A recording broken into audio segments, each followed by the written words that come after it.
September 11th changed the world forever. Yet from this tragedy, remarkable stories have emerged. Countless stories of humans, but compelling stories of animals as well. Stories of survival, triumph, and healing. In this hour, we'll go inside Ground Zero with the NYPD K-9 unit. We were looking for everybody in there. Those are New Yorkers, those are our neighbors. We wanted anybody we could find at any time.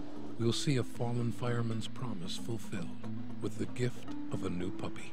Joey died at the World Trade Center, so we didn't get to get the puppy. But now we got him. Yeah. And we'll learn how the unconditional love of an animal can help heal our wounds. I love you.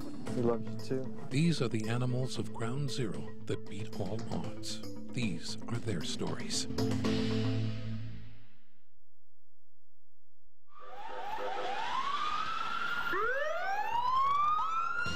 As the events unfolded on September 11th, animals and their owners ran for their lives. Patty Doria was one of them. My dogs are really pretty much my kids. I had them for 4 years constantly, and, you know, one is just as important as the other, but Leon just seems to always find trouble. Patty and her pugs, Leon and Daisy, lived 1 block from the World Trade Center.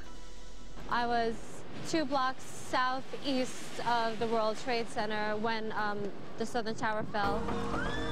That's when we heard the loud noise and then the gray cloud. I was in total panic. Everybody started running. We ran around the corner. I realized at that point that I wasn't going to outrun it, so I just sat down and had my dogs with me. The cloud overtook the area. You couldn't breathe, so it was going into your mouth, and it just turned pitch black, and there was just total silence, and that's the point where I lost Leon.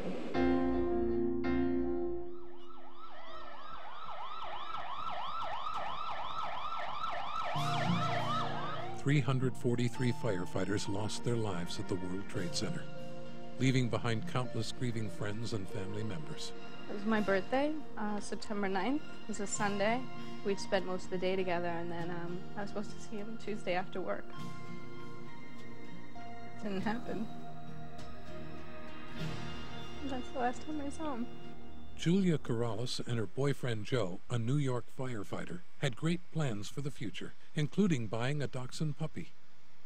Joe's fellow firefighters wanted to do something for Julia. We got together and we got the dog for her. After weeks of anticipation, Maddie arrived from the West Coast. Hi. Thank you so much. Oh, you're so perfect. Oh, look at those kisses. Oh, she kisses.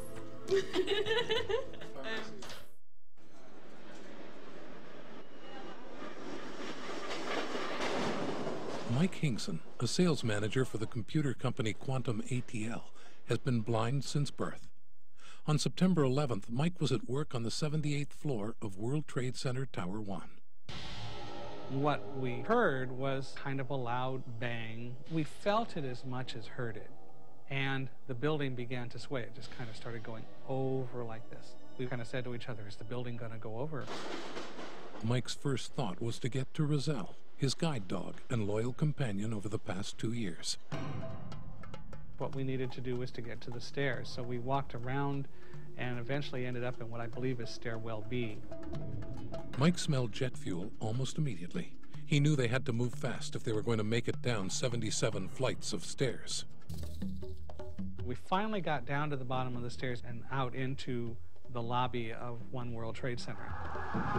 By the time the second tower fell, they were 1.5 miles away in Chinatown, finally safe enough for Mike to stop and call his wife, who hadn't known for 2 hours if he'd made it out alive. And when I told her I was okay, she was crying. We both kind of were. I've learned to have confidence and trust in her, because in reality, she's my eyes. Shall we speed up? Let's get him.